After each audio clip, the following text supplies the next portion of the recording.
Assalamualaikum warahmatullahi wabarakatuh. Bismillah, alhamdulillah. Alhamdulillah wa syukrulillah wa ala ni'matillah. Salatu wassalamu ala sayyidi rasulillah wa ala alihi wa ashabihi wa man tabi'alah la hawla wa la quwata illa billah.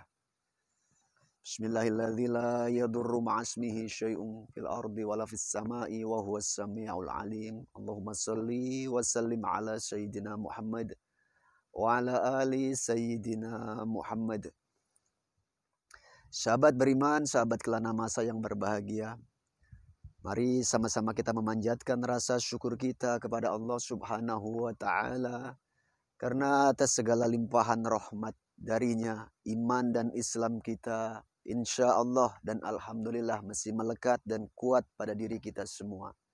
Salawat dan salamnya Allah semoga senantiasa terlimpahkan kepada baginda junjungan kita Nabi Agung Muhammad Sallallahu Alaihi Wasallam.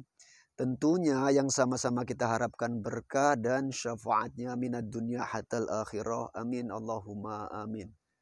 Sahabat beriman yang berbahagia, pada kesempatan kali ini saya lagi keluar sahabat ya, berada di sekitaran sungai ya. Sungai ini dulu pernah kita datangi sahabat ya. Lebih dikenal kala itu oleh masyarakat setempat itu dinamakan dengan Pantai Napal. Ya, Pantai Napal sahabat. Dan pada kesempatan kala itu di video Kelana Masa saya pernah bermediumisasi untuk menetralkan lokasi ini. Ya. Karena kala itu lokasi ini sering terjadi kecelakaan, orang hanyut ya. Manusia sering hanyut di lokasi ini. Tapi alhamdulillah setelah kita tinjau ulang pada kesempatan kali ini lokasinya cukup stabil dan cukup netral ya. Makhluk-makhluk gaib yang kala itu suka mengganggu alhamdulillah sekarang cukup jinak ya. Sebagian juga ada yang bergeser atau berpindah. Tapi pada intinya sekarang saya hanya penasaran kepingin tinjau ulang lokasi Pantai Napal ya. Sekarang lokasi ini sunyi sahabat, nggak macam hari itu ya. Hari itu sering anak-anak muda sering berkunjung datang ke sini. Tapi pasca kejadian kala itu hingga sekarang memang masyarakat cukup enggan untuk datang ke lokasi ini. Penyebabnya apa walau a'lam. Tapi kalau menurut saya mungkin ya karena kesibukan dan kegiatan hari-hari daripada masyarakat ini. Oke. Kita jalan sebentar sahabat ya, ikuti saya. Ayo.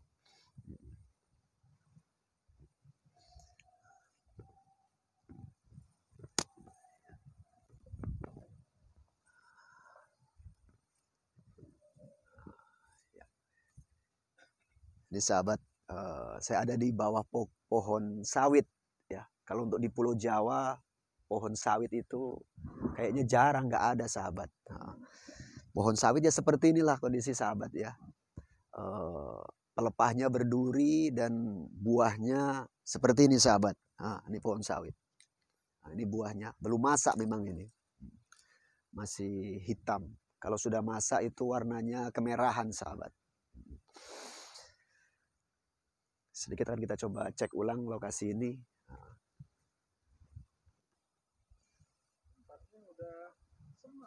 Iya, cukup semak memang, gak macam dulu. Awas hati-hati. Oh, boleh. Iya. Boleh. Ya, oke. Iya.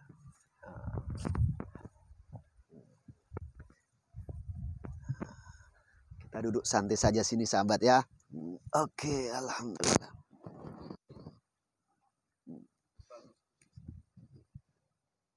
Sini aja lah. Oke sahabat ya, inilah lokasi Pantai Napal yang kala itu pernah kita datangi dan pernah kita bermediumisasi untuk menetralkan lokasi ini. Tapi di video Kelana Masa kala itu sahabat ya. Mana tahu ada sahabat beriman, subscriber saya di channel ini belum pernah melihat dan menonton, silakan untuk ditonton di channel Kelana Masa tentunya. Dan memang kondisi sungainya cukup lebar sahabat ya, cukup lebar. Memang ini sungai sahabat, tapi oleh masyarakat dulu dinamakan Pantai Napal ya. Dinamakan pantai, sebetulnya nggak sesuai dengan keadaannya. Tapi ya nggak apa-apalah namanya nama. Ya, nggak begitu kali berpengaruh dengan kondisinya. Pasca hujan sahabat, jadi kondisinya pun airnya sangat keruh. Memang kalau kita bertafakur di sekitaran sungai seperti ini, ada pelajaran sebetulnya dalam kehidupan ini sahabat ya. Apa contoh pelajaran ringan yang bisa kita ambil ya? Air sungai mengalir ini sahabat ya. Sama seperti kehidupan kita, itu mengalir. Dari alam kandungan kita dilahirkan ke alam dunia ini, alam mulki wasyahadah ya. Setelah kita lahir, kecillah kita, bayi. Berjalannya hari, bulan dan tahun, kita makin besar. Mengalir sahabat, seperti air ini mengalir ya. Dan terkadang kehidupan kita itu mengalami pasang surut. Begitu juga air sungai sahabat ya. Ada pasang, ada surut. Sesekali terkadang airnya itu jernih. Begitu juga kehidupan kita sahabat. Kita terkadang kalau lagi fresh, banyak kenikmatan yang bisa kita rasakan. Kita seolah-olah kehidupan kita itu lagi jernih. Tapi di suatu masa terkadang kita pun tak bisa dipungkiri. Pasti semua manusia pernah mengalami yang namanya terasa keruh kehidupan yang kita jalani. Mungkin banyaknya ujian dan cobaan yang hadir di kehidupan kita. Sama seperti air sungai ini keruh sahabat. Tapi kita jangan terlena dan jangan putus asa dalam menghadapi atau mengarungi kehidupan yang cukup keruh ini. Kita ikhlas dan terus tawakal kepada Allah. Mudah-mudahan nanti berjalannya waktu sahabat ya. Seperti air sungai ini lama-lama jernih kembali. Begitu juga kehidupan kita. Mudah-mudahan jernih ya. Jadi ujian bisa kita lalui dengan baik. Cobaan bisa kita lewati dengan sukses. Ya, mudah-mudahan.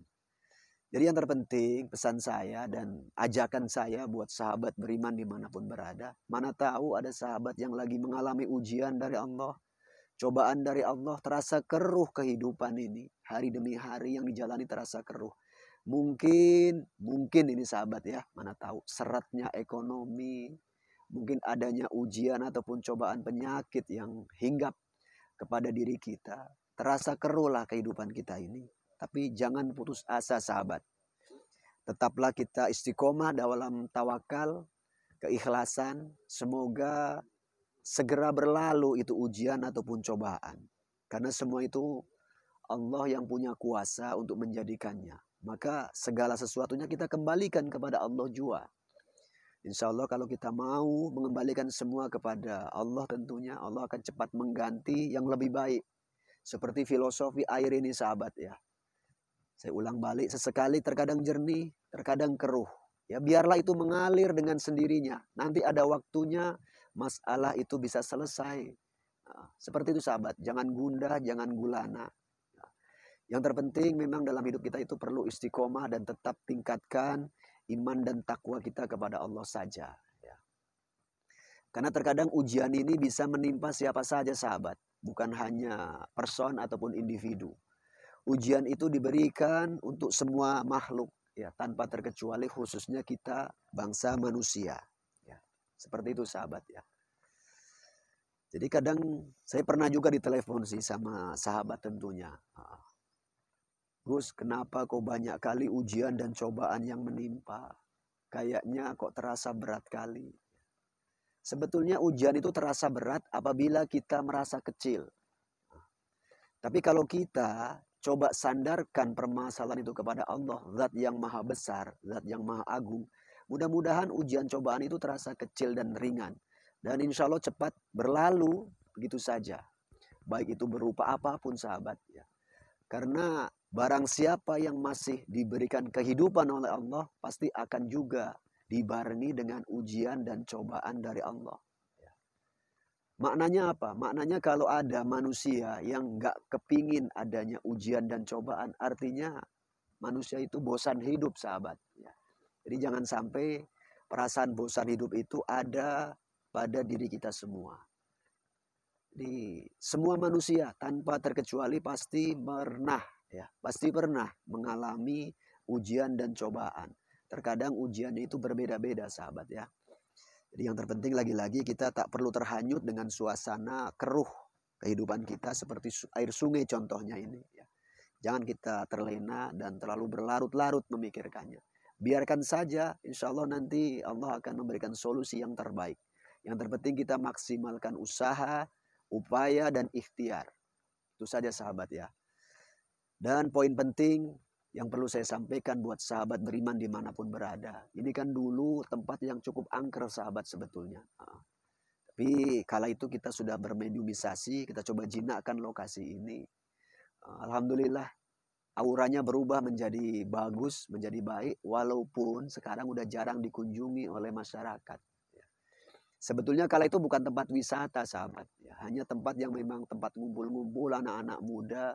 Dan terkadang sesekali itu memancing kekhilafan si manusia ini berbuat yang kurang bagus tentunya. Sehingga makhluk gaib di lokasi ini menunjukkan eksistensinya guna memperingatkan manusia. Supaya nggak kebablasan dan bisa untuk menghargai alam. Jangan berbuat maksiat. Jangan mengotori tempat. Ya. Karena harus kita sadari di sebalik alam kita itu ada kehidupan juga. Yakni kehidupan alam gaib. Alam jin. Itu ada sahabat dimanapun. Nggak di tempat ini ataupun di tempat lain. Dan yang perlu saya sampaikan pesan buat para sahabat semua. Mana tahu ada sahabat yang punya rasa kekhawatiran ataupun besar rasa takut saat melintas. Atau mendatangi atau melewati atau berada di tempat yang konon kabarnya angker. Solusinya sebetulnya mudah sahabat ya. Pertama, kita harus tawakal, yakin kepada Allah sepenuhnya. Selanjutnya kita harus mampu untuk menjaga etika dan akhlak kita. Akhlak kita kepada siapa? Kepada semuanya sahabat ya. Kepada diri kita, kepada orang tua kita, kepada keluarga kita. Ataupun kepada orang-orang di sekitaran kita. Dan tak lupa juga, mari sama-sama kita berakhlak kepada alam di sekitaran kita. Supaya alam pun gak marah. Ya. Dan poin yang terpenting, biasakanlah kita berdoa memohon pertolongan dan perlindungan kepada Allah. Ya. Doa yang sederhana dalam Islam sudah diajarkan sahabat saat kita melintas, mendatangi, atau berada di tempat yang konon kabarnya angker, banyak bangsa jinnya. Doanya mudah, contohnya Bismillahirrahmanirrahim. Bismillah tawakkaltu ala Allah la haula wa la quwata illa billah. Ya. Itu salah satu doa yang sederhana sahabat. Sederhana insya Allah nggak asing di pendengaran sahabat semua. Kalau kiranya kepingin menambahkan boleh-boleh saja. Contohnya Rasul sudah mengajarkan doa perlindungan buat kita semua supaya dijauhkan dari mara bahaya. Contohnya seperti apa? Doa yang sudah diajarkan oleh Nabi, yakni Bismillahirrahmanirrahim. Bismillahirrahmanirrahim. Itu sahabat. Doa itu ada di Al-Quran sahabat. Silakan dicari sendiri. Mudah-mudahan bisa diamalkan dan bisa istiqomah dalam mengamalkannya. Semoga bisa menjadi pelapis diri kita. Aman dari gangguan bangsa-bangsa setan yang terkutuk tentunya.